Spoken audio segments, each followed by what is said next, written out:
আল্লাহ রাব্বুল আলামিন ডাকতে বলেন, ইয়া আইয়ুহাল্লাযীনা আমানুত্তাকুল্লাহা ওয়াল তানজুর নাফসুম মা কদ্দামাত লিগাদ ওয়াত্তাকুল্লাহ ইন্নাল্লাহা খাবীরুম বিমা তা'মালুন। ও গোলাম, আল্লাহ বলে, ইয়া আইয়ুহাল্লাযীনা আমানুত্তাকুল্লাহ, ও গোলামের বাচ্চা গোলাম, আল্লাহরে ভয় করো।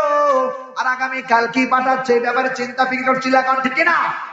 কবরের জগতে কি জবাব দিবা সেই ব্যাপারে চিন্তা ফিকির করো, কারণ কবর জগৎ বড় কঠিন জগৎ।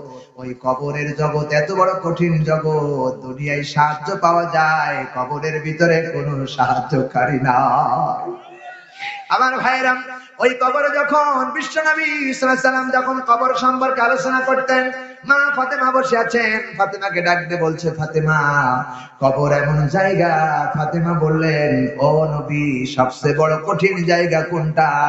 আল্লাহর নবী বলেন, আখিরাতের সবচেয়ে বড় কঠিন জায়গা হলো কবর। ফাতেমা বলেন, ইয়া রাসূলুল্লাহ, কবরটা কেমন হবে?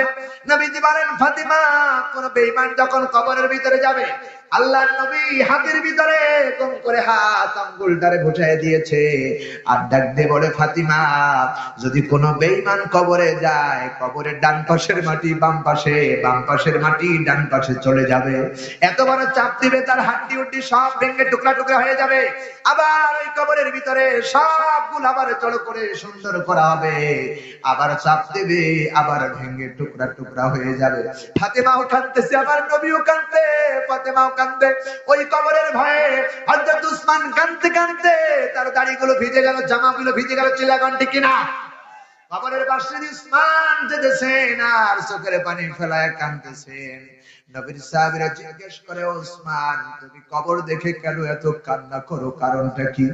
ওসমান বলে, নবীর সাহাবীরা, বিশ্বনবী সাল্লাল্লাহু আলাইহি ওয়াসাল্লাম যখন মসজিদে নববীর ভিতরে আমার কাছে দোয়া, বিশ্বনবী যখন মসজিদে নববীর ভিতরে আমার আপনার সামনে যখন কোরআনের বয়ান দেয়, জাহান্নামের কথা বলে, আমি ওসমানের কলিজা ঘামে না, কিন্তু কবরের পাশে গেলেই আমার যেন কে যেন ভয় ধরিয়ে দেয়, কে যেন ভয় দিয়ে দেয়। কেন কান্দো? বলে, কবরের দিকে তাকাই আর মসজিদে নববীর দিকে তাকায়। মসজিদে নববীর ভিতরে যখন রাসূল জাহান্নামের কথা বলে, জাহান্নাম বড় কঠিন জায়গা, যেই জাহান্নামের ভিতরে আমার আল্লাহ বান্দারে পুড়াইয়া ছারখার করবে। ওই জাহান্নামের আগুনের কথা শুনে আমার ভয় পাই না, কারণ আমি ডান দিকে তাকায় দেখি আমার নবীর সাহাবীরা বসা, আবার বাম দিকে তাকায় দেখি সাহাবীরা বসা, সামনে বসে নবী আমার বয়ান দিতেছেন, পিছনে দেখি অনেক মানুষ দেখা যায়। কিন্তু কবরের দিকে যখন আমি উসমান তাকাই, কবরের ডান দিকে মাটি, বাম দিকে মাটি, আবার সামনে মাটি, পিছনে মাটি, নিচে মাটি, উপরের মাটির ছাউনি। আমি ওই কবরের দিকে তাকাই আর মসজিদে নববীর দিকে তাকাই। মসজিদে নববীর ভিতরে তাকায় দেখি ডান দিকে বাম দিকে জানালা দেখা যায়, কিন্তু কবরের ভিতরে কোনো জানালা দরজা নাই। আমি ওসমান চিন্তা করি, আমাকে ব্যাক টু ইওর লর্ড, আমাকে আল্লাহর কাছে যেতে হবে। এই জন্য আমি কবর দেখে চিন্তা করি, কবরে যদি আমি ধরা খেয়ে যাই, আমার মতো হতভাগার কেউ নাই, চিল্লাগান ঠিক কিনা? ওই কবরে আমাদেরকে যাওয়া লাগবে কি লাগবে না? ওই কবরে যদি বাঁচতে চাও, দুটো জিনিস লাগবে। আল্লাহ বলেন, ইন্নাল্লাযীনা আমানু ওয়া আমিলুস সালিহাতি কানাত লাহুম জান্নাতুল ফিরদাউসি নুজুলা। আল্লাহ বলেন, দুটো জিনিস, একটা হলো ঈমান আর একটা হলো খাঁটি আমল। এই দুইটা জিনিস যদি তোমার আপনার কাছে থাকে, তাহলে কবরে বেঁচে যাবা, আমি জানে বেঁচে যাবা, সব জায়গায় বাঁচতে পারবা।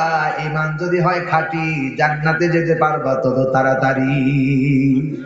আল্লাহ আমাদের তৌফিক দান করবেন। আল্লাহ